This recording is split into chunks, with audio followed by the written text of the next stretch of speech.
The young billionaire is about to be sentenced in court, but Beggar twin girls come running in and shout, "He's innocent, we have the proof." And what they show leaves the judge in shock. Asher. Donovan straightened his tie for the third time in 5 minutes. The bathroom mirror reflected a 40-year-old man who had achieved everything through hard work. Brown hair starting to show a few grey strands at the temples, blue eyes that conveyed seriousness and confidence. Today would be different. Today he would sign the biggest contract of his career. "Honey, are you nervous?" Claire appeared at the door, gorgeous as always. Her blonde hair fell perfectly over her shoulders, and that smile which had won his heart 15 years ago still made it skip a beat. "A little," Asher admitted, turning to face her. "It's a lot of responsibility." Claire approached and gently fixed his tie. "You were born for this. The Horizon Complex is going to be your biggest success." Asher smiled. Claire always knew what to say. She always supported him. From his early years as a newly graduated civil engineer until now, running his own construction company, she had been by his side in every victory and every challenge. 500 housing units, he murmured, more to himself. 5,000 people who will have a decent home. "And you're going to make that happen," Claire said, kissing his cheek. "Now go, or you'll be late." The Donovan and Associates office was on the 12th floor of a building in the city center. Asher always liked to arrive early before the employees, to have a few minutes of silence to plan his day. But today, when the elevator doors opened, he found Elijah already waiting at reception. "Man, you've beaten my punctuality record," Asher laughed, greeting his best friend. Elijah Crane was his opposite in many ways. Where Asher was serious, Elijah was laid back. Where Asher preferred to analyze every detail, Elijah relied on intuition. But this difference complemented them perfectly. They had been friends since college and business partners for 8 years.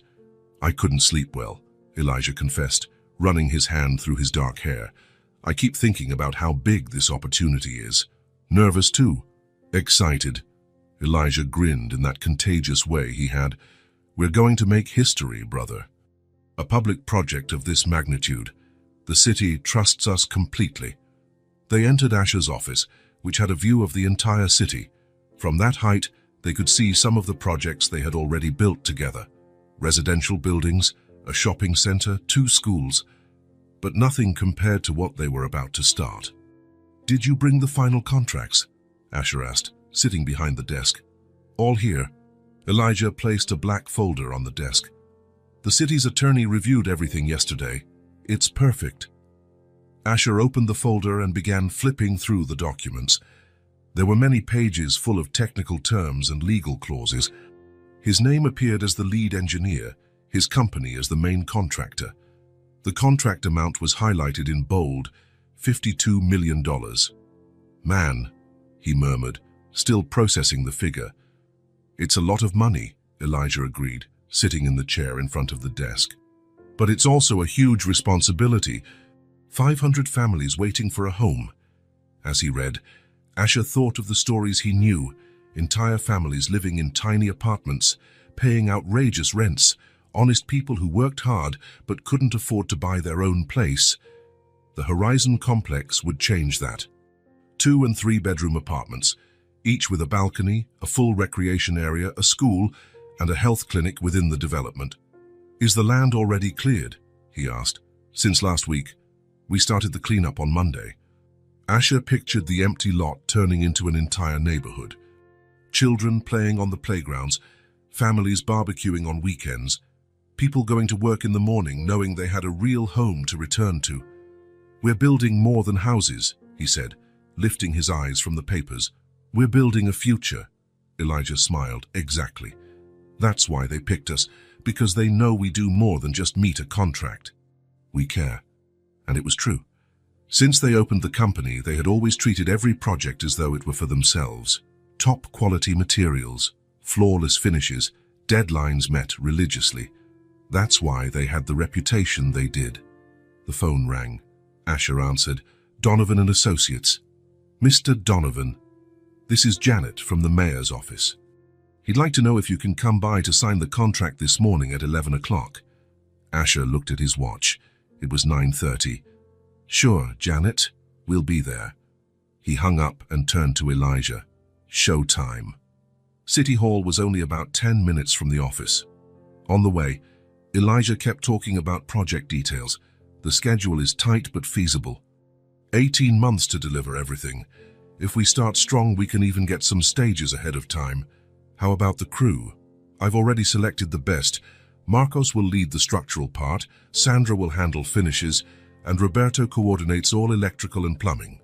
Asher nodded. He had known them for years, competent and reliable professionals. They arrived at City Hall and were greeted by Janet, a friendly woman of about 60 who had worked there for decades. The mayor is finishing a meeting. Just a few minutes, she said, offering them coffee. Asher took the opportunity to review the contracts one more time. Everything seemed in order. Values, deadlines, technical specifications. His signature would turn those papers into reality. Gentlemen, you may come in, Janet called. The mayor's office was large and elegant. William Harrison was about 55, gray hair, a firm handshake. He was in his second term and had a reputation for being efficient and honest. Asher, it's a pleasure to see you again, Harrison smiled. And Elijah, of course. How are you? Very well, Mr. Mayor. Looking forward to getting started, Asher replied. I can imagine this project is extremely important for our city. It will benefit many families. They sat around a conference table. Harrison had a copy of the contracts in front of him. Any questions about the terms? He asked. No, everything's very clear, Asher said. We've done smaller projects with City Hall before, so we're familiar with the procedures. Great. Then let's make it official. Harrison signed first, using an elegant gold pen. Then he passed the documents to Asher. That moment felt suspended in time. The pen in his hand, the contract on the table, $52 million and 500 families depending on that signature. Asher signed each page carefully, his handwriting firm and clear, just as he always did. When he finished, Harrison stood and extended his hand. Congratulations, Asher. I'm sure you'll do an outstanding job. We won't let you down, Asher promised. They left City Hall with a copy of the contracts and a sense of contained euphoria. It was the biggest project of their careers, but they also knew the hard work was just beginning. I need to call Claire, Asher said in the car. She's going to flip out with happiness. And I'll call our team. Monday, we start full throttle. When they arrived at the office, Elijah went straight to his room. Asher spent a few minutes gazing out the window, imagining what things would be like 18 months from now. The Horizon complex finished, the first families moving in, the satisfaction of having made a difference in so many lives. The phone rang, bringing him out of his daydream. Did you get it? It was Claire, sounding anxious. We got it. It's signed. Oh, honey, I'm so proud of you. Asher smiled. Now comes the work. A lot of work. You can handle it. You both can. I have a meeting at 2, so I have to go. I love you. Love you too. After hanging up, Asher returned to the contracts. He wanted to review every clause again, understand all the details. That was how he worked. Meticulous, careful, always seeking perfection. A few minutes later, Elijah appeared at the door. Dude, I just talked to the cement supplier. They can start deliveries on Monday. Perfect. And the other materials? All arranged. Oh, and there are some documents here I need you to sign for the release of the first portion of the funds. Elijah placed a few papers on the desk. Asher skimmed them quickly. They looked like standard forms for releasing resources. Everything's in order. Just needs your signature, Elijah said. Asher grabbed the pen. He trusted his friend completely. 8 years in partnership, hundreds of contracts, and they'd never had a single problem. Elijah took good care of finances and bureaucracy, leaving Asher free to focus on engineering and execution. He signed the documents without hesitation. Done. When will the money come in? By Friday. Then we can start the heavy purchases. The rest of the afternoon flew by. Calls to suppliers, a meeting with the technical team, reviewing the first sketches of the construction site. When Asher finally left the office, it was already past 7 at night. Claire was waiting for him at home with a special dinner. Candles on the table, red wine, even background music. "We're celebrating," she said, beaming. Over dinner, they talked about the project. Claire asked smart questions about the schedule and technical challenges. She had always taken an interest in his work, even though it wasn't her field. "It's going to be tough," Asher admitted. 18 months is very little time for a project that big. "But you two are the best. If anyone can pull it off, it's you guys." After dinner, they stayed on the back porch, looking up at the stars. Their home was in a quiet residential neighborhood, away from downtown noise. Asher loved those peaceful moments. "Do you know what makes me happiest?" he said to Claire. "It's not just the money or the prestige. It's knowing that we're going to change so many people's lives." Claire held his hand. "That's why I love you. You always think of others." On Monday, the Horizon Complex construction site was buzzing. Trucks arriving, equipment being unloaded, workers marking the ground. Asher arrived at 7 in the morning and observed all the hustle. Marcos, the structural engineer, approached with a clipboard in hand. "Boss, should we start the foundation for the first block today?" "Go ahead. How are the materials?" "Arriving on schedule. The first cement delivery is already here." Asher nodded, but something bothered him. The cement looked different from what they usually used. Lighter in color, odd texture. "Marcos, what brand is this?" "Oh, Elijah changed the supplier. Said he got a better price without losing quality." Asher frowned but said nothing. Elijah had always been good at negotiating. If he said it was good quality, it must be. Throughout the day, other materials arrived. Steel for the structures that looked thinner than usual. Bricks that crumbled easily. Sand with visible impurities. By late afternoon, Asher looked for Elijah in the office. "Dude, I visited the site today. Some materials worry me." Elijah didn't even raise his eyes from the computer. "Relax, brother. It's all within technical specs. I just got better prices." "Are you sure? The cement looked strange." "Are you sure?" "The cement looked strange. I checked everything personally. It's a new brand on the market, but the quality is guaranteed." Asher was still a bit uneasy, but decided to trust. Elijah had never let him down before. In the following weeks, the construction advanced quickly. Foundations laid, structures rising, first finishing touches being initiated. Everything was on schedule, yet Asher noticed small details that bothered him. Premature cracks in some walls, pipes leaking during tests, window frames that didn't fit perfectly. Whenever he asked questions, the answer was always the same. Normal issues on any construction site, nothing that couldn't be fixed. One night, driving home late from the site, Asher stopped at a red light and saw a homeless man begging. The man looked about 50, wearing dirty clothes, a tired expression. Asher rolled the window down and handed him some coins. "Thank you, sir. God bless you." "You're welcome. Things will get better." The man smiled. "I heard they're building some affordable housing nearby. I hope it's true." "It is true. It'll be ready in a few months." "It'd be a dream to have a little place of my own." Asher drove on, thinking about that man, and about all the other people awaiting the Horizon Complex. He couldn't fail them. He arrived home and found Claire watching television in the living room. "How was your day?" she asked, snuggling against him on the couch. "Busy, but we're still on track." "I'm so proud of you, of the work you're doing." Asher kissed the top of her head. "We're building more than houses, Claire. We're building a future." And he truly believed it.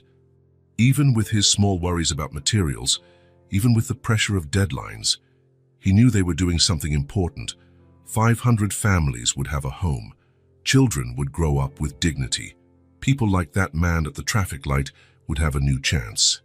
That was why it was all worth it. What Asher didn't know was that at that very moment, in discrete areas spread throughout the construction site, questionable materials were still being used, and that all his trust, all his good faith, was being exploited in a way he could never have imagined. Asher woke to the insistent sound of the doorbell. It was 6 in the morning on a Tuesday, and Claire was still asleep beside him. Who could it be at this hour? He went downstairs in his pajamas and robe, startled by the urgent knocking. When he opened the door, he found two men in dark suits and a woman in a navy blue blazer. "Mr. Asher Donovan?" asked the taller man, flashing an ID badge. "I'm Detective Morrison. This is Detective Santos, and this is an accountant from the Controller's office." Asher's stomach sank. "What happened?" "We need you to come with us to give a statement regarding irregularities in the Horizon Complex project." "Irregularities?" Asher felt the world tilt. "What kind of irregularities?" "Mr. Donovan, you're being accused of misappropriating public funds. Amounts totaling $8.5 million. The words echoed like a punch to the gut. $8.5 million. It was impossible. Completely impossible. "There must be a mistake," Asher said, his voice shaky. "I would never—" "Sir, can you get dressed? We have an arrest warrant." Arrest warrant. The word seemed unreal. Asher Donovan, respected engineer, family man, honest man, being arrested for corruption. Can I call my wife?" "Sure, but make it quick." Asher climbed the stairs on unsteady legs. Claire was awake, sitting on the bed, eyes wide. "Honey, what's going on? Who are those people?" "Claire." Asher sat on the edge of the bed, hands trembling. "The Controller's office is accusing me of embezzling funds from the project. They came to arrest me." Claire's face turned white. "What? That's crazy. You'd never do anything like that." I know, but they have a warrant. I have to go with them." Claire jumped up and hugged him tightly. "Honey, you're a good man. We'll get through this. I'll call the best lawyer I can find. And Elijah. I need to warn Elijah. I'll call him right now. It's going to be all right. You'll see." Asher dressed quickly, still trying to process what was happening. $8.5 million. Where had they gotten that number? He knew every cent that went in and out of the project. When he went down, the detectives were waiting with professional patience. "Ready?" Morrison asked. "I need to call my business partner." "You can call on the way." They left the house under the curious gaze of the neighbors. Asher had never felt so ashamed in his life. He got into the back of the squad car like a common criminal. On the way, his hands shaking, he called Elijah. "Brother, where are you? I tried calling you 3 times. Elijah answered, sounding worried. "Elijah, I'm being arrested. The Controller's office is accusing me of diverting funds from the Horizon project." Silence on the other end. "Elijah, dude, this is insane. What money? You never stole anything. They're talking about $8.5 million. $8 million. Elijah's voice sounded genuinely shocked. "Where'd they get that figure?" "I don't know. I have no idea." "Listen, I'm going to investigate. Trust me. I'll find out what's going on. Somebody's setting you up." Asher felt slightly better hearing his friend's voice. "Thanks, brother. I need you now." "You've always had me. I'll fix this." The police station was a gray, depressing building. Asher was booked like any criminal. Fingerprints, front and profile photos, initial questioning. "Mr. Donovan?" Detective Santos said, sitting across from him in a small room without windows. "Let's make things easier. We know there were suspicious transfers from project accounts to personal accounts." "What personal accounts?" "I don't have direct access to the project money. Everything goes through the company's accounting. We have records of withdrawals in your name." "That's impossible." The detective opened a folder and showed him documents. Asher recognized his signature on forms he had never seen in his life. "This isn't my handwriting," he said, studying the papers. "It's your signature, Mr. Donovan." And it was perfectly identical. But Asher was absolutely certain he had never signed those documents. "Someone forged my signature." "Or you're lying." The interrogation lasted 3 hours. Questions about transfers, bank accounts, personal expenses. Asher answered everything truthfully, but he could see in the detective's eyes that they didn't believe him. When they finally led him to a cell, Asher felt lost. How had his life turned upside down in just a few hours? The cell was small and smelled of cheap disinfectant. 2 other detainees lay sleeping on iron bunks. Asher sat on the floor, leaning his head against the cold wall. He thought of Claire, probably frantic trying to find a lawyer. He thought of the Horizon complex, of the 500 families waiting for those homes. He thought of his reputation, built over 20 years, being destroyed in a single morning. At 2 in the afternoon, a guard came to get him. Visitor. Claire was in the visiting room, her eyes red from crying. She stood up when she saw him and ran to hug him. "Honey, how are you holding up?" "Confused. Scared. I don't understand any of this." They sat at a small white plastic table. Claire held his hands. "I got a lawyer. Robert Klein. He's expensive, but he's the best defense attorney in town." "Claire, I didn't do anything. You believe me, right?" Her eyes filled with tears. "Of course I believe you. You'd never do such a thing. Everyone who knows you knows that." "What about Elijah?" "He's beside himself. He spent the whole morning at the office reviewing all the financial documents. He said he's going to find out who set you up." Asher felt a surge of relief. Elijah had been his best friend for over 15 years. If anyone could help him, it was him. "Did he find anything?"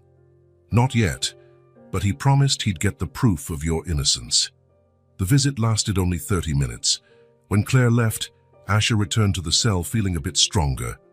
He had people who believed in him, people who would fight for his freedom. The next night, Elijah came to see him. He looked tired and worried. "Dude, I've been through everything, every document, every transfer, every signature. And it's more complicated than we thought. Someone got access to your personal data, your signature pattern, the company's accounts." Asher frowned. "Someone on the inside." "Has to be. Only someone very close would have that information." The idea that an employee, someone he trusted, could do that was devastating. "Do you suspect anyone?" Elijah hesitated. "I don't want to accuse anyone yet, but I'm investigating. I'll find out who it was, brother. Trust me." "I trust you. You're the only person in the world I trust completely." Elijah lowered his eyes. "I'll get you out of here. I promise." When visiting hours ended, Asher returned to his cell filled with a mix of hope and despair. Hope because he knew Elijah would move heaven and earth to help him. Despair because every hour in jail was another hour of public humiliation. The media had already picked up the story. Respected engineer accused of corruption, multi-million-dollar embezzlement in housing project. The hidden face of the Horizon complex. His photo was splashed everywhere. Not the professional one from the company website, but the mugshot. Disheveled hair, lost look, inmate number on his chest. On the third day of detention, the lawyer got a custody hearing. Asher was brought to court in handcuffs, wearing an orange prison jumpsuit. The courtroom was packed. Journalists, onlookers, some people Asher recognized as former clients. Claire was in the front row with Elijah. The judge was a man around 60, gray hair, a stern expression. "Mr. Donovan, you stand accused of misappropriating public funds in the amount of $8,500,000. How do you plead?" "Not guilty, Your Honor. The prosecution has presented substantial evidence against the defendant," said the prosecutor, a young man in glasses.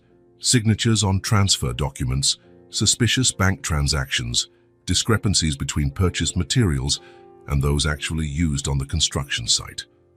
Klein, Asher's lawyer, Aaron rose. "Your Honor, my client is a respected engineer with a 20-year spotless career. The evidence presented is circumstantial and may have other explanations." The judge studied the documents for a few endless minutes. "Given the seriousness of the charges and the amount involved, I deny the request for provisional release. The defendant will remain in preventive custody until trial." Asher felt his world collapse. More time in prison, more humiliation, more suffering for Claire. As he was led back to the cells, he passed by Claire and Elijah in the hall. She cried silently, and he stood with clenched fists, face tense with anger. "Calm down, honey," Asher heard Elijah say to Claire. "We'll get him out of there, I promise." That night, lying on the hard bunk in his cell, Asher realized how naive he had been. He had always believed honesty and hard work were enough, that doing the right thing would protect him.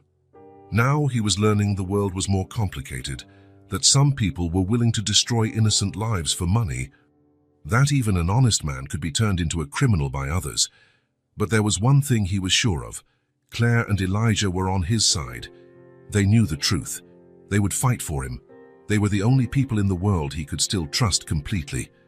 What Asher didn't know, as he tried to sleep in that cold, noisy cell, was that his trust was once again being betrayed. That the two most important people in his life were exactly those who had orchestrated his downfall. And that, at that very moment, on the other side of the city, they were celebrating the success of their cruel plan together. Maya woke up with her stomach rumbling. Next to her, under the bank's abandoned awning, Mel was still asleep, curled up like a kitten. It was 6 in the morning, and the city was starting to wake. The twins were 6 years old, their brown hair uncombed for weeks. They wore dirty, torn clothes, shoes so worn their toes poked through, but their brown eyes still shone with that childlike curiosity that even life on the streets couldn't extinguish. "Mel, wake up," Maya whispered, gently shaking her sister. Mel opened her eyes slowly. "I'm hungry." "Me too. Let's look for something to eat." They stood up and folded the piece of cardboard they used as a bed. It was important to keep it, because at night it got cold, and that bit of protection could mean the difference between sleeping or staying awake shivering. They walked through the empty downtown streets. Some shops were opening, but most were still closed. They passed a bakery where the smell of fresh bread made their stomachs growl even louder. "Could we ask for a roll?" Mel asked. "We tried yesterday. The man said he doesn't give anything for free." They kept walking until they reached a street with restaurants. That was where they usually found something in the trash, especially late in the afternoon when the leftover lunch food was thrown out. But it was morning, so the trash bins were empty. "Should we wait?" Mel asked. "That's too long. Let's check the Italian place." Bella Vista was an upscale restaurant on the corner. At night, it was always busy. Fancy cars parked out front, well-dressed people going in and out. Maya and Mel approached the dumpster in the back alley.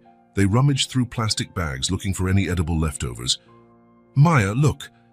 Mel pointed to something shining among the trash. It was a cell phone, not very new, but it seemed to work. The screen was cracked, but it still lit up. "Does it still work?" Maya picked it up. She pressed a button and the screen turned on. It had battery. "Wow, look, there's a camera," Mel said excitedly. It was the first time the girls had held a phone in their hands. Back when they lived with their grandmother, she didn't have money for that kind of thing. And since they'd been on the streets, such gadgets were an impossible luxury. "Let me see." Maya fiddled with the buttons until she found the camera. They started taking photos of each other. Mel made funny faces. Maya copied poses she'd seen in magazines tossed in the trash. They laughed for the first time in days. "Look, it also records video." Maya discovered the video function. They were filming themselves playing when they heard voices approaching. Instinctively, they hid behind a large dumpster. It was a reflex they had learned on the streets. Whenever adults came, it was safer to hide. 2 people came out the restaurant's back door, a blonde woman in high heels and a dark-haired man. They spoke quietly, but with the urgency of people who don't want to be overheard. Maya was still holding the phone, which was still recording without her realizing. "Everything's going according to plan," said the woman. "He signed everything without knowing." "Perfect," replied the man. "Just a few more transfers and we're out of here." Maya and Mel looked at each other, not understanding what they meant. But something about their voices was frightening. "Tomorrow we'll do the last transfer," the man said. "Then we just wait for him to get convicted and no one will ever suspect us." "I almost feel sorry for him," the woman said, but she was laughing. 5 years pretending I care about that idiot, and he never suspected a thing." They laughed quietly, like people sharing a dangerous secret. That's why it worked. "He trusts us both blindly." They laughed again and went back inside. Maya and Mel stayed hidden for a few more minutes, not sure what they had heard. They only knew it sounded bad. "Let's get out of here," Maya whispered. They ran from the alley, still holding the phone, and stopped 3 blocks later, out of breath. "Who were those people?" Mel asked. "I don't know. But they were talking about bad stuff." Maya looked at the phone. The screen showed it was still recording. She pressed the button to stop. "You recorded everything?" "I think so." They put the phone in the tattered backpack they carried and went to find a place to spend the day. They found a bench in the main square and sat in the shade of a big tree.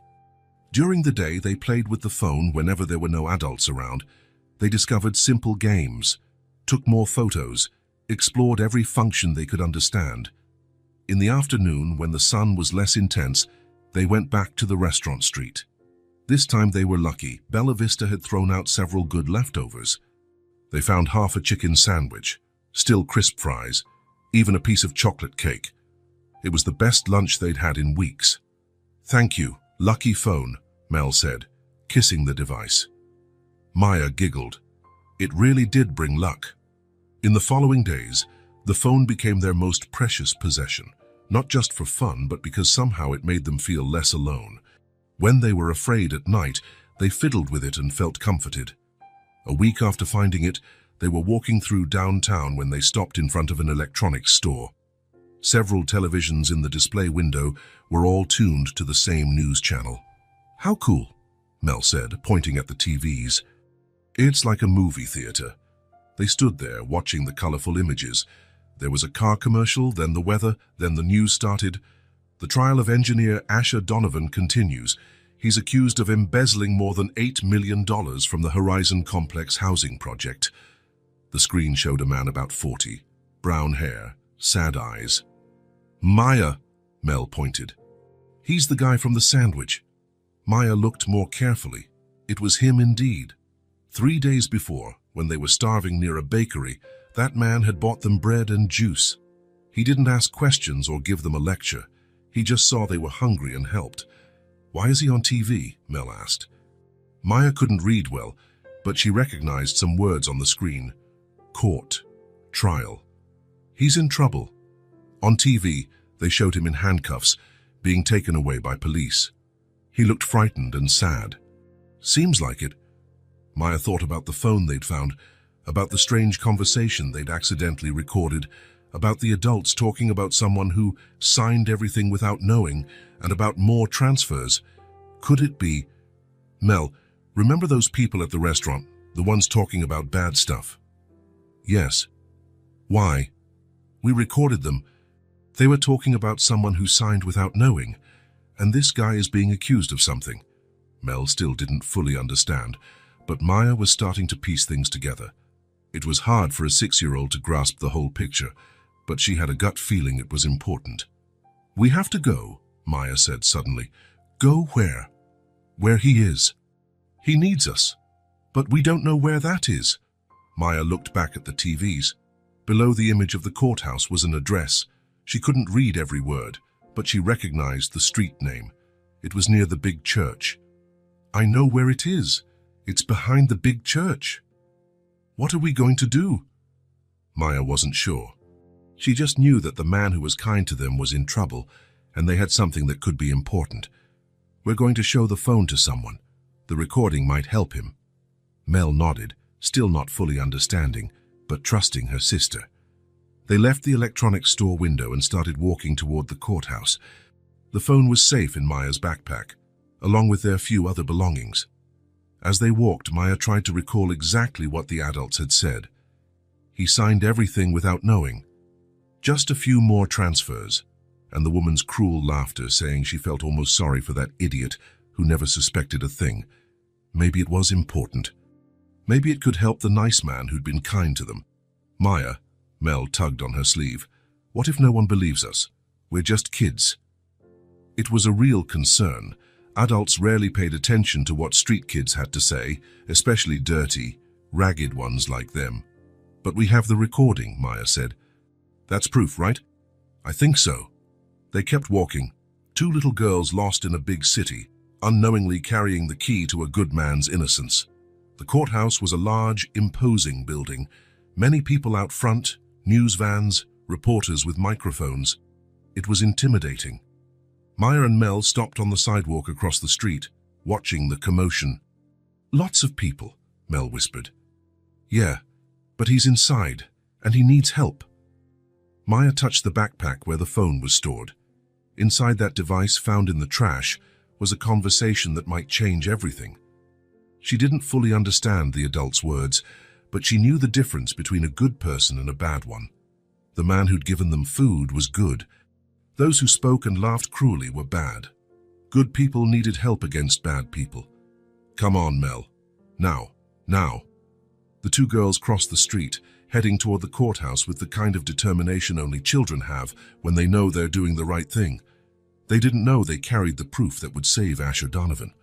They didn't know that the phone they found in the trash held Claire and Elijah's entire confession. They didn't know they were the only ones in the world who could reveal the truth. They only knew that a good man was in trouble, and they had something that might help. And for two 6-year-old girls living on the streets, that was reason enough to be brave. Asher woke at 4 in the morning, not from the noise of other inmates or the glaring corridor light always on. He woke because his stomach was churning with nerves, as if he'd swallowed broken glass. Today was the day of the verdict. He sat on the bunk and ran his hands through his hair. 2 weeks and 3 days of trial. 24 days of having his life publicly dissected, his reputation shredded piece by piece, his honesty questioned by strangers who looked at him like trash. Breakfast came at 6. Stale bread, coffee that looked like dirty water, and an overripe banana. Asher looked at the tray and his stomach churned more. He couldn't swallow anything, not even water. "Nervous, engineer?" asked Tommy, the inmate in the next cell. He was a man in his 50s, imprisoned for robbery, but had become friendly over the last few weeks. "A bit," Asher replied, trying to smile. "A bit," Tommy laughed. "Man, you're green. Breathe deep. Whatever happens today, at least this agony ends." Asher nodded, but the words were no real comfort. Yes, the agony would end, but it could end with him being sentenced to 20 years for a crime he didn't commit. At 8, the guard came for him. "Donovan, get ready. Court in an hour." Asher put on the suit Claire had brought. It was navy blue, the same one he wore the day he signed the Horizon Complex contract. Back then it felt like a victory uniform. Now it felt like funeral attire. He looked at himself in the cracked cell mirror. The man staring back was a stranger, face too thin, dark circles like craters, hair that had gone partially grey overnight, 40 years old, but looking a decade older in a few weeks. His hands trembled as he tried to fix his tie. 2, 3, 4 tries until he managed a decent knot. "Calm," he murmured to himself. "Whatever happens, happens." But deep down, he knew his life hung on the next few hours. If he was found guilty, he would lose everything. The company, the house, his reputation. Claire would have to sell it all to pay debts. Elijah would be left alone trying to salvage what remained of Donovan and Associates. The ride to the courthouse felt like it both lasted forever and passed in an instant. Asher gazed out the squad car window, watching the city he helped build roll by in a blur. How many projects had he done here? How many families lived in houses he designed? And now everyone thought he was a thief. The crowd outside the courthouse was bigger than in previous days.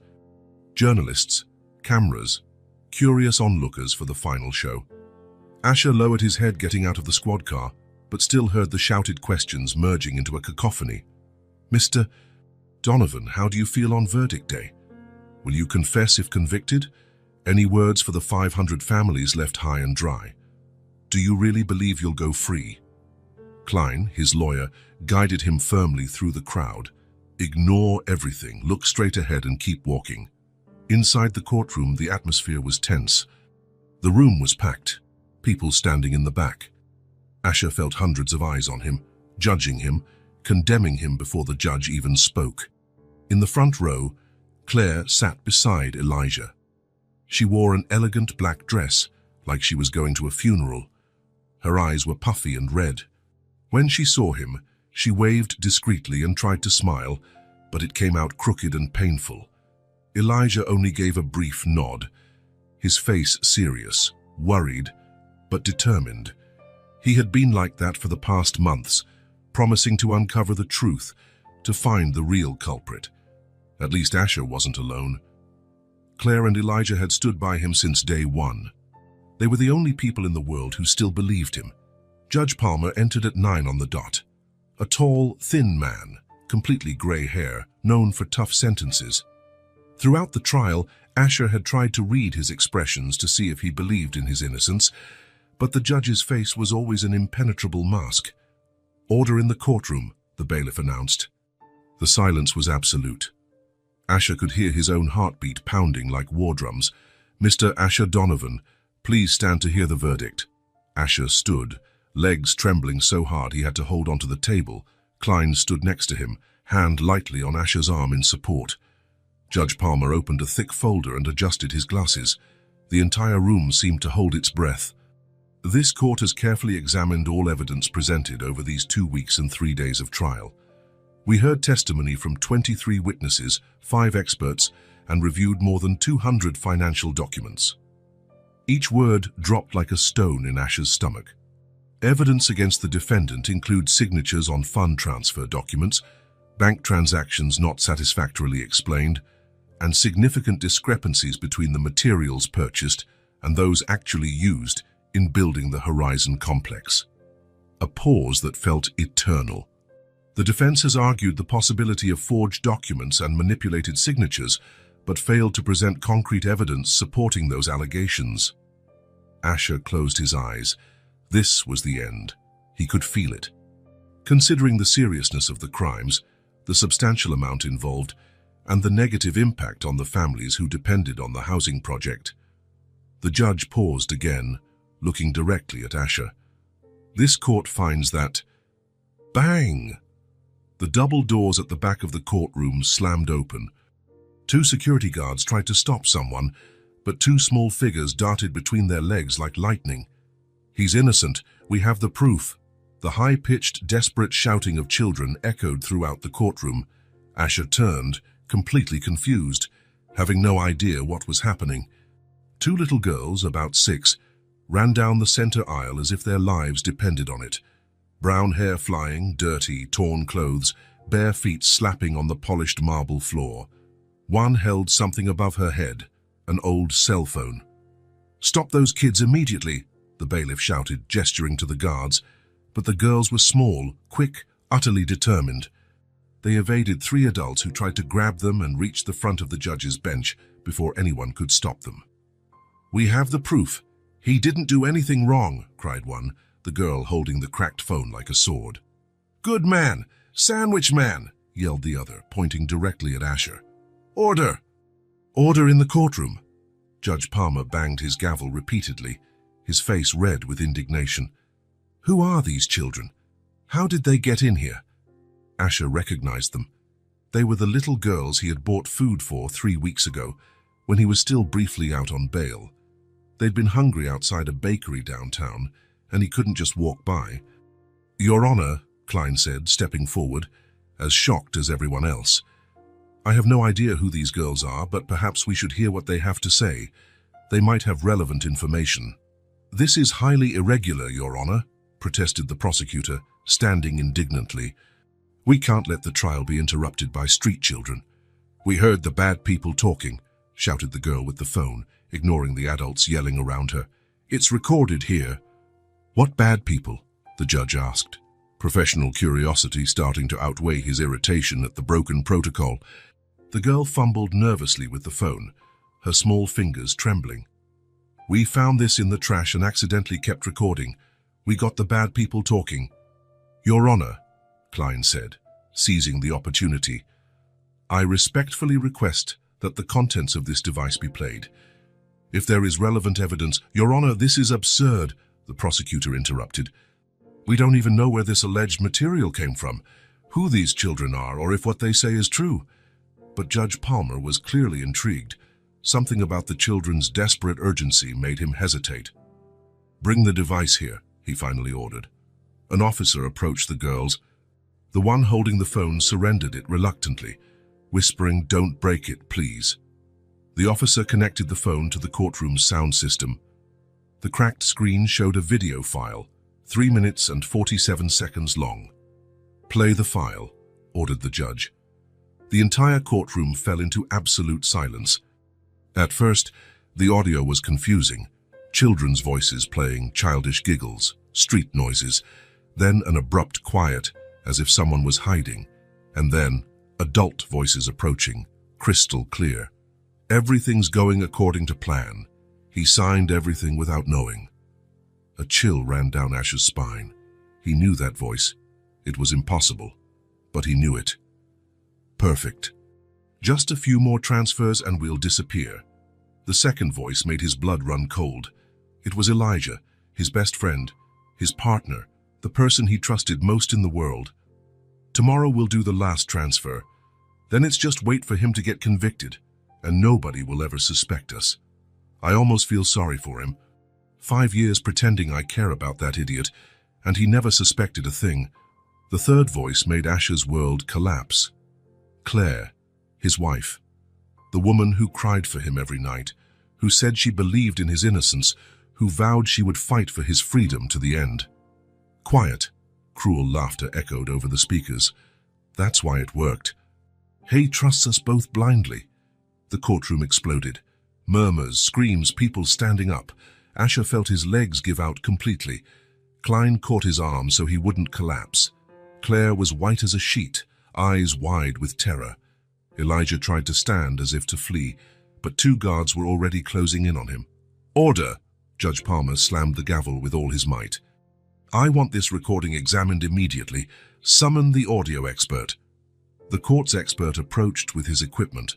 5 minutes of analysis felt like 5 hours. Frequency tests, voice comparison, digital examination. Your Honor, the expert finally said, there's no sign of digital manipulation. The vocal frequencies match the known patterns of the individuals in question. The recording is authentic. Judge Palmer slowly turned to Claire and Elijah, who looked like petrified statues. Ms. Claire Donovan and Mr. Elijah Crane, stand up immediately. They rose like robots and faces drained of color. From the explicit confession recorded on this device, this court has irrefutable evidence of conspiracy to defraud public funds and falsely incriminate the defendant, Asher Donovan. A dramatic pause. Arrest Claire Donovan and Elijah Crane on charges of felony fraud, criminal conspiracy, and perjury. Total chaos erupted in the room. Journalists running, people shouting, guards moving around. Claire was handcuffed, sobbing hysterically, denying everything between sobs. Elijah tried to speak, but his voice was lost in the uproar. Asher dropped into his chair, covering his face with his hands. 15 years of friendship, 5 years of marriage, all a lie. The 2 people he trusted most in the world had coldly orchestrated his complete destruction. The tears came like a flood, held back for weeks. Tears of overwhelming relief at being free. Tears of deep pain at the brutal betrayal. Tears of endless gratitude for 2 courageous children who saved his life. When he finally managed to collect himself and look up, he searched for the girls. They were being questioned by social workers, but when they saw him, they ran over. Good man won't be sad anymore, one asked, her big eyes full of concern. Asher knelt on the courtroom floor and pulled them into a tight hug, not caring about the hundreds of cameras capturing every second. You, he said, voice choked. You saved me. The social workers approached, talking about protocols and procedures. Maya and Mel stepped back, suddenly scared by all the commotion around them. We gotta go, Maya whispered to Mel. Before Asher could say anything else, the 2 girls ran for the exit, disappearing into the crowd of journalists and onlookers. He stayed there on his knees in the courthouse, watching his saviors slip away. 2 abandoned kids, living on their own on the streets with nothing but each other, had given him back his life, his freedom, his dignity. And now they were gone, like apparitions that show up to work miracles and then vanish. It was the kind of miracle he had never believed in. But it had just happened, right in front of him. The key turned in the lock as though it were the first time. Asher pushed the door open slowly, half expecting the house to look different after so many days. But everything was just the same. The furniture in the same places, Claire's perfume still lingering, the usual organized mess. The silence was deafening. He dropped the keys on the entry table and stood in the middle of the living room, unsure what to do. For weeks, he dreamed of this moment, coming home free, innocent, returning to normal life. But now that he was here, everything felt strange and empty. The house had 3 bedrooms, 2 bathrooms, and a modern kitchen Claire loved. They bought the place 5 years ago, right after their wedding. It was the symbol of everything they had built together, the future they planned. What a false life they had lived. He walked over to the living room shelf where they kept framed photos. The first one he picked up was from his college graduation in engineering. He and Elijah side by side, mortarboards on, huge smiles. 20 years ago. They had been young, full of dreams. "We're gonna conquer the world, brother," Elijah had said that day. Asher ran his finger over the frame. How had his best friend become his worst enemy? How could 15 years of friendship turn into a lie? He picked up another photo, the Donovan and Associates ribbon-cutting ceremony. He was cutting the red ribbon at their first office door, Elijah clapping beside him. Claire was there too, as lovely as ever, holding flowers. "I'm so proud of you two," she had said. "You're going to be such a success." Had she already been planning his downfall even then? He set the photo back and went to the bedroom. The bed was made, pillows arranged just how Claire always left them. On her nightstand, a few notes she had left behind. He picked up the first one from 2 months ago, back when he still thought he had a wife who loved him. "Honey, I left early to see my sister. Your lunch is in the fridge. Love you. See." Loved him. 5 years pretending she cared about that idiot. That's what she said in the recording. The second note was older, from when they were still dating. "Ash, you're the most wonderful man I've ever known. I can't wait to be your wife and build a beautiful life together. All my love, Claire." Asher sat on the edge of the bed, paper trembling in his hands. Was anything real? The kisses, the embraces, the promises of eternal love? Or had it all been part of a scheme to get his money? He remembered the day he proposed, romantic dinner at a fancy restaurant, diamond ring. She cried tears of joy, or faked tears of joy. "Yes, 1,000 times yes," she had shouted, kissing him in front of everyone. Lies, all lies. He went to the closet and opened Claire's drawers. Expensive clothes, jewelry, imported perfumes. She always wanted the best of everything, always said she deserved nice things because she worked so hard as a lawyer. But her salary was never enough for that standard of living. He was the one who paid most of the bills, the house, trips, fancy restaurants. And she accepted it all as if it were her right. "Claire said she loved me," he murmured to the empty room, "but she only wanted my money." The truth hurt worse than any physical blow. He returned to the living room and poured himself a whiskey. The first sip burned his throat, but the second was easier. He sat on the couch where they used to watch movies on Sundays. He picked up the cell phone. Dozens of unread messages. Journalists wanting interviews, curious neighbors, some former clients offering support. He deleted them all without reading. There was a framed photo on the coffee table from last Christmas, 3 months ago. He, Claire, and Elijah toasting with champagne, all smiling and happy, like a family. How blind he had been. He thought of the recording the girls found. Elijah and Claire laughing at him, calling him an idiot, celebrating how they had fooled him. 5 years of marriage, 15 years of friendship, all built on lies. How could my partner, my best friend, do this to me? The question echoed through the empty house, unanswered. He recalled all the times Elijah reassured him about the cheap materials on the site. "Relax, brother. I checked everything personally." All the times Asher had signed papers without reading, trusting blindly in his friend, all sorted out. "Just need your signature." And he signed, always signed, because he trusted him. The phone rang. It was Klein, his lawyer. "Asher, how are you? Alive. Free, betrayed, but alive.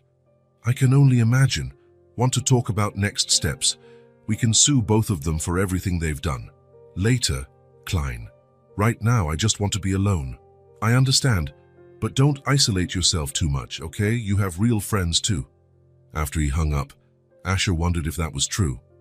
How could he know who his real friends were after discovering the closest people in his life were his worst enemies?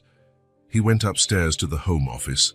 On the desk were old contracts and blueprints for projects they'd done together, memories of when he believed he had a loyal, honest partner. He picked up a photo from Elijah's graduation as top engineer in their class. Elijah had been best man at Asher's wedding. even cried during his speech. All an act. He put the photo away in a drawer. He didn't want to see it anymore. The sun was setting when he went back downstairs. The house felt bigger and emptier by the hour. It had always been full of life, laughter, conversations. Now it was just a cold space filled with false memories. He didn't feel like shouting. He didn't feel a rage to break things or punch walls. He only felt a profound sadness and a bitter understanding of reality. He had been used for 5 years, for 15 years. The two people he trusted most had betrayed him in the most brutal way. But at least he now knew the truth. At least 2 brave children had appeared in his life to show him who truly cared about justice. 2 little girls with nothing to gain by saving him, who did it anyway. They were the real thing.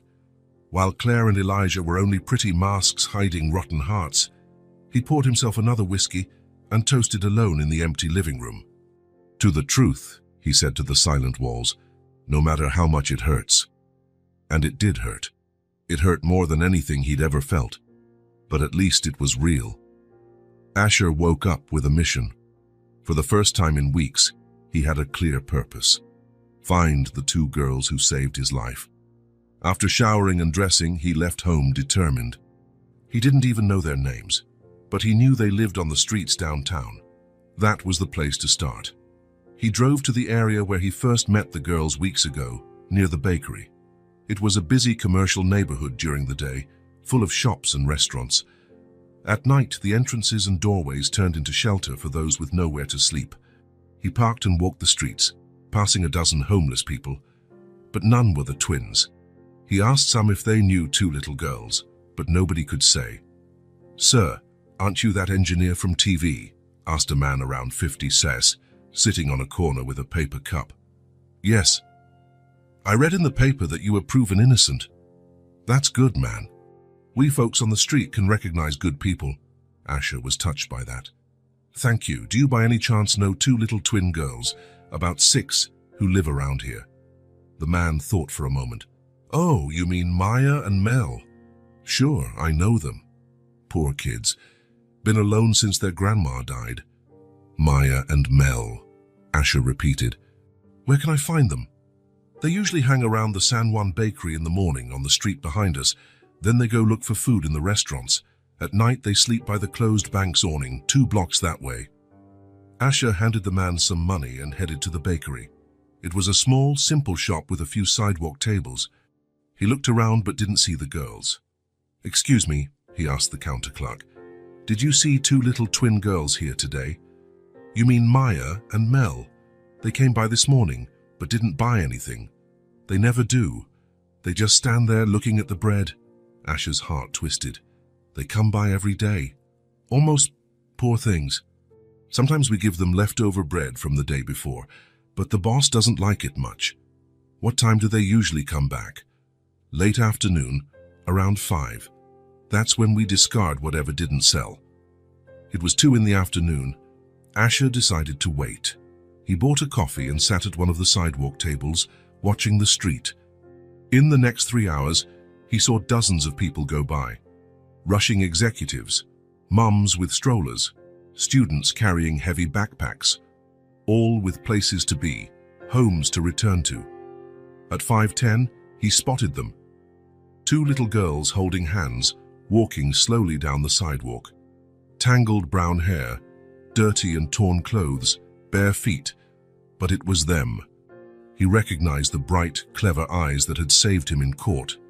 Maya and Mel approached the bakery carefully, as they always did. They peered in the window, then sat by the wall, waiting to see if anything was left over. Asher got up and walked toward them. "Hello, girls." They looked up, alarmed, but when they recognized him, they smiled shyly. "It's the court man," Maya said. "The nice man," Mel added. Asher knelt on the sidewalk to be at their eye level. "You saved my life. I don't even know how to thank you." "We just showed what was on the phone," Maya said, shrugging. "You did much more than that. You gave me back my life." Asher took a deep breath. "I want to repay you. How about starting with a meal? I'd like to get to know you better." The girls exchanged glances. They were clearly hungry, but also wary. Life on the streets had taught them caution with adults. "Just a meal," Mel asked. Just a meal. You choose where. Maya pointed to a burger place across the street. It looked simple but clean and welcoming. They have tasty hamburgers. We've seen them through the window. Then let's go. They crossed the street together. Asher noticed how people stared at them. A well-dressed man with two obviously homeless children. Some looks were curious, some judgmental. They sat at a back table. The girls sat side by side, still a bit intimidated. Order whatever you like, Asher said, handing them menus. Maya and Mel looked at the options with wide eyes. It was clear they rarely got to choose their food. Can I get a burger with fries? Maya asked timidly. And a chocolate milkshake, Mel added. Of course, whatever you want. When the waiter came, the girls ordered burgers, fries, milkshakes, and even a slice of pie to share. Asher only asked for coffee. Aren't you going to eat? Maya asked, concerned. I'm not hungry. You two go ahead. As they waited, Asher observed them. Definitely twins, but Maya seemed older and more protective, while Mel was quieter, always looking to her sister before speaking. Your names are Maya and Mel, right? A man on the street told me. Yeah, Maya confirmed. He told you about us? He did. Said you're well known around here. We've been on the streets for a long time, Mel said, as if it were the most normal thing in the world. When the food arrived, they devoured it with a hunger that broke Asher's heart. But they still made sure to share everything equally, each watching that the other got enough. Is it good? Asher asked. Really good, they both said at once, making him smile. Maya, Mel, he said gently, can I ask how you ended up living on the street? They stopped eating for a moment. Maya wiped her mouth with a napkin and took a deep breath. Grandma died, she said simply. Your grandma took care of you. We always lived on the street with her, Mel explained. Since we were babies, Grandma said our parents left when we were born. Your grandma was homeless too, Asher asked gently. Yes, she knew the best places for food and where to sleep safely, Maya continued. She taught us to ask good people for help and how to run from bad people. And when she died, the twins exchanged a painful look. It was last winter. She was sick, coughing a lot, Mel said, her voice sad. We tried to take care of her, but we didn't know how, Maya added. One morning, she just didn't wake up. Asher's heart clenched. And you've been alone ever since. Yeah. Grandma always said if something happened to her, we should stick together. One would take care of the other. And that's what you do. We take care of each other, Maya said proudly. Grandma taught us everything. Where the best food is, where it's dangerous, how to ask for help. How long have you been alone? Since the big cold, Mel said. It was cold, then hot, and now it's getting cold again. Asher realized they were talking about nearly a year. 2 children, barely 5 or 6 at the time, alone on the streets through 4 seasons. How do you find food? Where do you sleep? We know all the places Grandma showed us, Maya said. Restaurants that throw out good food, people who give coins, safe places to sleep. Grandma said you have to know the city like the back of your hand, Mel added. And we do. Aren't you afraid? We have each other, Mel said, holding Maya's hand. Grandma said as long as we're together, we can handle anything. The love between them was tangible. Amid all the adversity, they had each other and had built their own little world of mutual protection. Your grandma was a wise woman, Asher said, and you two are very brave. Grandma always said we were special, Maya said, smiling for the first time. Why are you special? Because even though we have nothing, we always help people who need it, Mel explained. Grandma taught us that. Like when you helped me in court. Yes, Grandma said good people help good people, Maya nodded. And you were nice to us that day at the bakery, Mel added. You gave us bread and juice without us asking. Asher remembered that meeting. It was a few days before his arrest. He saw the girls hungry and simply bought food for them, without a second thought. A small gesture that built a connection. You gave me everything, he said, his voice cracking. You gave me my freedom, my dignity, my future. I can't thank you enough. You already did with this tasty meal, Maya said, smiling. Grandma used to say good deeds always come back, Mel added. Asher took a deep breath. Now or never. Can I give you something in return? A home? The girls stopped eating and looked at him with wide eyes. A home? Mel repeated, as if she wasn't sure she heard correctly. Yes, a real house. Warm beds, daily meals, clean clothes, and you'd stay together. Always together. Maya and Mel exchanged a long, silent look. But we don't know about houses, Maya said, confused. We've always lived on the street. I can teach you. And you can teach me. You know more about courage and loyalty than I do. Really? Mel asked, eyes shining. Really? But only if you want to. I won't force anything. They looked at each other again, then back at him. Will there be food every day? Maya asked. Every day. And a soft bed, the softest I can find. And we won't be separated? Never. I promise. Maya gripped Mel's hand tighter. Mel, what do you think?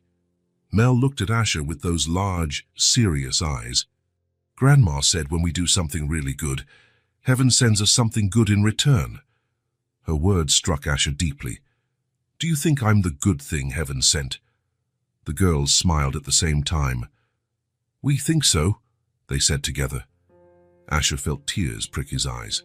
Two children who'd lost everything, living off scraps, trusting no one, were now willing to trust him. Then it's settled, he said, holding out his hands. My heroes can't stay on the streets. Come with me. Maya and Mel took his hands, one on each side. We're going home, Maya repeated, testing the words. Our home, Mel corrected, smiling. And for the first time since discovering Claire and Elijah's betrayal, Asher felt complete.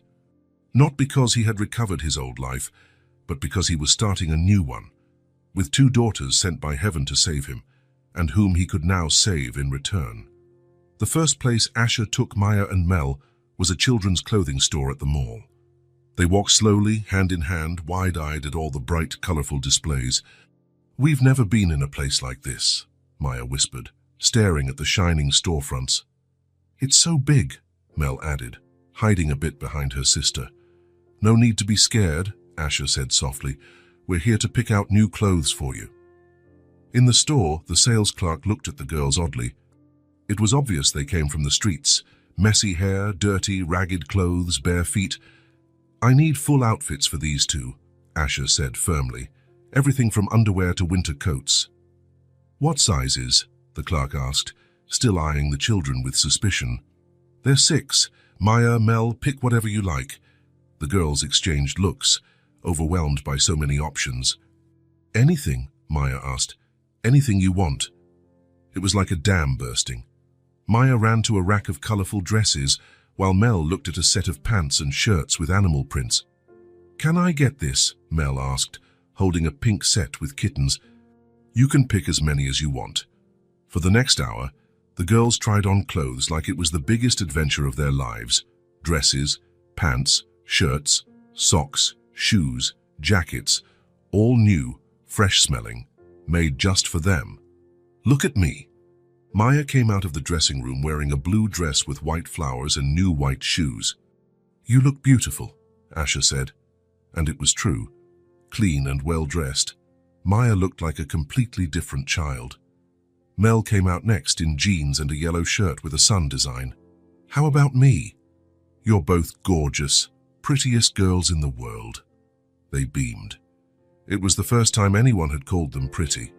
They left the store with 6 bags.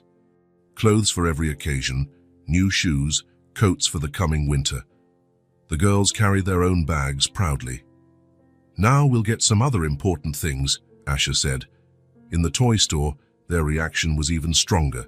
It was like they'd stepped into paradise. So many toys, Mel murmured, spinning around to see everything. Pick whatever you want, Asher said. Maya went straight for a blonde doll in a pink dress. She looks like a princess. Mel was drawn to a giant set of colored pencils. Can I draw with these? You can get anything you want. They chose carefully. Dolls, colored pencils, coloring books, jigsaw toys, some stuffed animals. They didn't grab everything, only what truly caught their eye. You don't want more? Asher asked. We don't need a lot, Maya explained. Grandma always said the important thing is to have enough, not too much. The wisdom of that 6-year-old child impressed Asher again. When they finally arrived home, it was late afternoon. The girls stood at the entrance, curious about everything. "It's huge," Mel commented. "And pretty," Maya added. "Come on, I want to show you something." Asher led them down the hall to 2 doors side by side. "These will be your rooms." He opened the first door. It had been his home office, but he'd quickly transformed it that afternoon. A twin bed with a pink comforter, soft pillows, a small shelf for books and toys. "This one's mine?" Maya asked in disbelief. "Yes, it's yours." He opened the second door, an identical room, but with a light blue comforter. "And this one's mine," Mel whispered. "Yours, but check this out." Asher showed them a door connecting the 2 rooms. "If you want to be together, just open this door. If you'd rather sleep apart, you can close it." "You decide." The girls ran back and forth between the rooms, testing the beds, touching the soft comforters, opening and closing the connecting door. "These are the softest beds ever," Maya said, flopping down. "And so warm." Mel did the same. "Now you can take a nice bath and put on your new clothes. Then we'll have dinner together." Bath time was a whole new adventure. The girls had never seen a bathtub before, never felt hot water from a faucet, never used sweet-smelling shampoo, never had fluffy towels. Asher heard them laughing and talking excitedly for almost an hour. When they emerged, they were unrecognizable. Clean, shiny hair, pink cheeks, wearing new clothes. They looked like 2 little princesses. "So you look beautiful," Asher said, touched. "And we smell good," Maya giggled. "And we're all clean," Mel added. During dinner, they ate heartily but politely. Their grandmother had taught them good manners, even on the street. "Is it good?" Asher asked. "Very. You're a good cook," Maya praised. "Thanks. Tomorrow you can help me cook if you want." "We can," Mel asked and excited. "Sure, this is your home now." After dinner, they settled in the living room. Asher had bought paper and colored pencils just for this moment. Maya and Mel sat on the big couch, each with a sheet of paper, drawing intently. Asher went to the kitchen to make fresh orange juice for them. When he returned with the glasses, he watched them drawing. Maya was making a house with a family of 3 in front. Mel was drawing colorful flowers and a smiling sun. "Nice drawings," he said, handing over the juice. "Thanks," Maya replied without lifting her eyes. Asher sat in an armchair, just observing. It was amazing how their presence transformed the house. There was life, quiet laughter, and whispered conversations between them. "Asher," Maya said suddenly, looking up. "Yes. Do you have kids?" The question caught him off guard. "No, I was married to Claire, but I'm filing for divorce." "Why are you getting divorced?" Mel asked, curious. "Because I found out she didn't really love me." "She tricked me." "Like we tricked you in court?" Maya asked, confused. No, you saved my life. Claire did the opposite. She tried to destroy it." The girls looked at each other, processing that. "So now you have no family?" Mel asked. "I have you," Asher answered without hesitation. "And we have you," Maya smiled. "Exactly." Mel put down her pencil and got up from the couch, climbing into Asher's lap. "Can I call you Dad?" The question was so natural, so sweet, that Asher felt tears welling up. "Only if you want to." "We do," Maya said, also coming closer. "Then you can call me Dad." "Dad," Mel tried out the word, smiling. "Daddy," Maya tested a variation. "Whatever you prefer to call me." Both nestled against him, Mel on his lap, Maya leaning on the arm of the chair. "Dad," Mel said again, "are we going to live here forever?" "If you want." "We do," they said in unison. They stayed like that for a while, just enjoying the moment. It was the first time in months that Asher felt truly at peace, and the first time in their lives that Maya and Mel felt truly safe. "Should we play something?" Maya suggested. "What do you want to play?" "We don't know many games," Mel admitted. "Then I'll teach you." Asher taught them simple games like rock, paper, scissors. They learned quickly and soon were laughing, competing with each other. "Dad, you lost again." Maya laughed after winning for the 5th time. You two are too clever, Asher laughed as well. It was amazing how the house had changed. Where there had been silence and sadness, there was now laughter and conversation. Where there was emptiness, now there was life. By 9, the girls were yawning. I think it's bedtime, Asher said. Already? Mel pouted. We'll play more tomorrow, now you need rest. He walked them to their new rooms. Maya chose to sleep in her own bed, but left the connecting door open so she could talk to Mel. Good night, Maya, Asher said, kissing her forehead. Good night, Daddy. In the other room, he tucked Mel in as well. Good night, Mel. Daddy, she said, holding his hand, thank you for giving us a home. Thank you for giving me a family. When Asher went back downstairs, the house was silent again. But it was a different silence, no longer the empty loneliness. It was the comforting quiet of a home where loved ones slept safe and sound. He glanced at the girls' drawings, still scattered on the couch. Maya's drawing showed a house with 3 figures out front, a tall man and 2 little girls holding hands. Over it, in shaky letters, was written, My Family. Mel's drawing had bright flowers and 3 hearts connected with the names Maya, Mel, and Daddy. Asher smiled, carefully putting the drawings away. They were the first gifts his daughters had given him. His daughters. The words felt so right. 2 little girls who had saved his life were now asleep in warm beds, full bellies, happy hearts, and he, who had lost everything he thought he had now gained everything that truly mattered. A real family, built on genuine love, not on lies and self-interest. For the first time in years, Asher's house was filled with life, laughter, and hope, and that was worth more than all the money in the world. Asher parked in front of the Donovan and Associates building for the first time in almost 2 months. The building looked smaller than he remembered, more ordinary. Funny how perspective changes when your life is turned upside down. He rode the elevator to the 12th floor, a ride he knew by heart. Each floor reminded him of memories, important meetings, signed contracts, shared dreams with Elijah. Now it all felt like part of another life. When the doors opened, he saw Sandra, the receptionist, organizing some papers at her desk. Mr. Asher, she exclaimed, standing quickly. It's so good to see you back. Hi, Sandra. How are things here?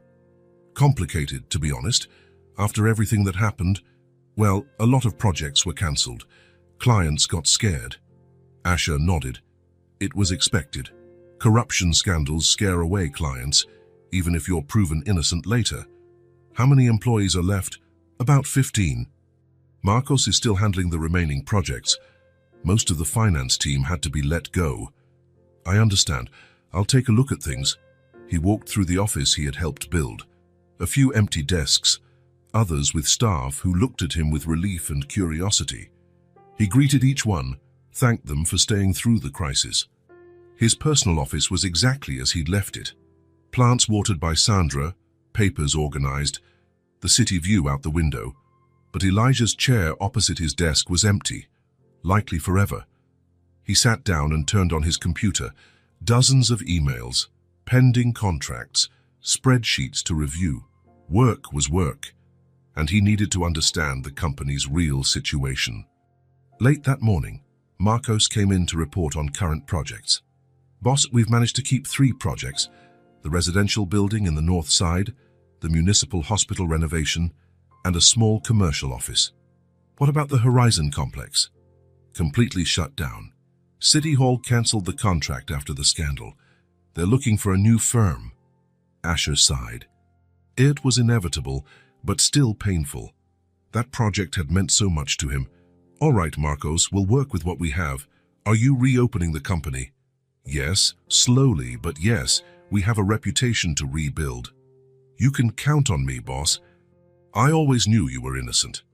After Marcos left, Asher spent the day reviewing old contracts, trying to see how Elijah had managed to embezzle so much money without Asher noticing. It was humiliating to realize how naive he had been. Around noon, there was a knock on his door. Come in. It was Roberto, the electrical engineer who had worked at the company for 5 years. He came in hesitantly, seeming nervous. Mr. Asher, can I talk to you? Of course, Roberto, have a seat. He perched on the edge of the chair, clearly uncomfortable. It's about what happened with Mr. Elijah and Miss Claire. Asher frowned. What about them? I saw some things, but I was scared to speak up back then. What kind of things? Roberto swallowed hard. You know I often work late, right? Sometimes till 9 or 10 at night, finishing projects. Yes, you've always been dedicated. One night, about 6 months ago, I forgot my wallet here.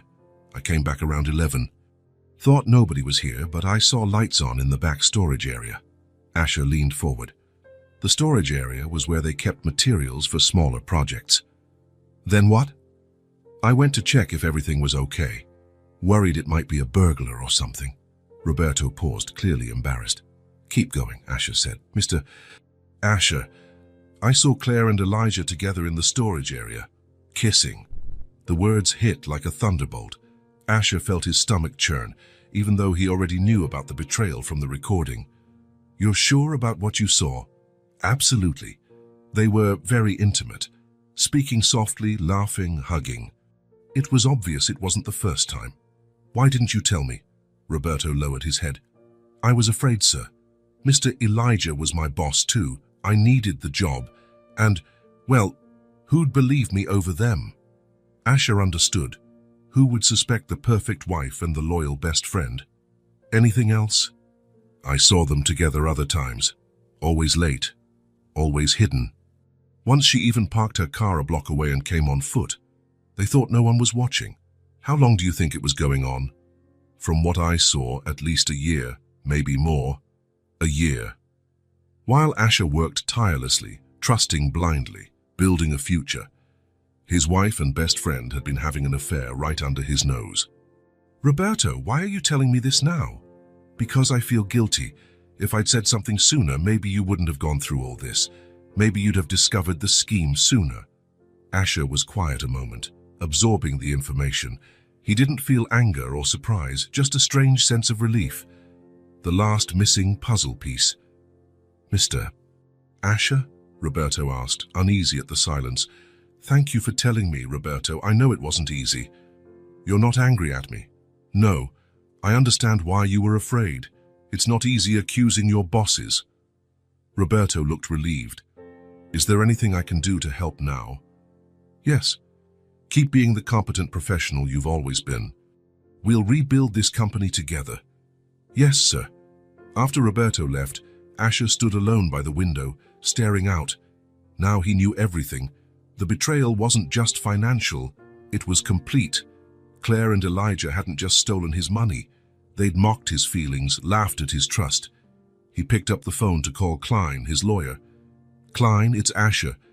I want to speed up the divorce process. Something happened. I just found out the betrayal was deeper than we thought. Claire and Elijah had an affair for at least a year. That complicates their situation and makes ours easier. I'll include adultery in the divorce terms. Do whatever you need, whatever. I just want this over. After hanging up, Asher leaned back in his chair and exhaled. He felt oddly calm. Months ago, discovering the affair would have devastated him. Now it was just another detail in a story whose ending he already knew. The truth was liberating, even when it hurt. He looked at a photo of Maya and Mel on his desk, taken that morning. They were at the park the previous Sunday, smiling at the camera, each holding an ice cream. His daughters, his real family. Claire might have faked love for 5 years. Elijah might have faked friendship for 15. But the love he shared with those girls, and they with him, was real, pure, with no hidden motives. He turned back to the contracts and spreadsheets. He had a business to rebuild, a reputation to restore, a future to construct. It wouldn't be easy, but it was possible. Most importantly, now he knew the whole truth. No more surprises, no more hidden betrayals from those close to him. He grabbed a pen and began making notes, plans for new projects, strategies to regain clients, ideas to show Donovan and Associates was back. Alone this time, but free. Free from lies, betrayal, and false people. Free to be the father Maya and Mel deserved. Free to build something true. "Now I know everything," he murmured, jotting down a priority list. "And now I can move on." For the first time in months, moving forward not only felt possible, it felt exciting. The future was in his hands.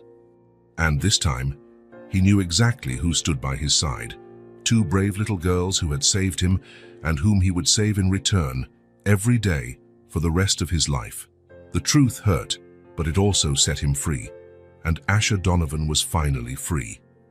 Sunday dawned with a golden sun filtering through the curtains of Asher's bedroom, casting stripes of light on the floor. One of those perfect spring days, when the air is fresh but the sun warms you gently, the kind of day that calls for a picnic in the park. He went down to the kitchen in his pajamas and found Maya and Mel already up, sitting at the table having cereal with milk. Their hair was messy with sleep, still in their nightgowns, but with those morning smiles that brightened any day. "Good morning, Daddy," they said in chorus, raising their spoons in a toast. "Good morning, my princesses. How about that picnic we talked about yesterday?" "Really?" Maya jumped up, nearly spilling her bowl. "Today? The weather's perfect for it," Mel agreed, running to the window. "Look at that pretty sun. Then let's get ready. But first, finish your breakfast. Then you can help me make sandwiches." "We'll help with everything." Maya dashed back to the table. For the next hour, the kitchen was a joyful mess. Maya washed fruit, red apples, ripe bananas, sweet grapes, while Mel helped Asher slice bread for the sandwiches, tongue sticking out in deep concentration. "Can I put ketchup on mine?" Maya asked, checking the ingredients. "You can add whatever you want. It's your sandwich." "And mine can be just cheese?" Mel asked. "I don't really like ham." "Sure, whatever you like." They prepared sandwiches for every taste, packing them in a wicker basket Asher had bought for occasions like this. Wrapped sandwiches, chopped fruit, homemade cookies, 3 bottles of cold orange juice, mineral water, plus some coloring books and crayons. "Don't forget the picnic blanket," Maya reminded him, ever the organizer. "Good thinking. Mel, can you grab the blue blanket from the living room closet?" Central Park was only a 10-minute drive. It was a wide space with towering trees providing generous shade, a small lake with ducks, and lush green grass perfect for children to run around. When they arrived, the park already had a pleasant Sunday crowd.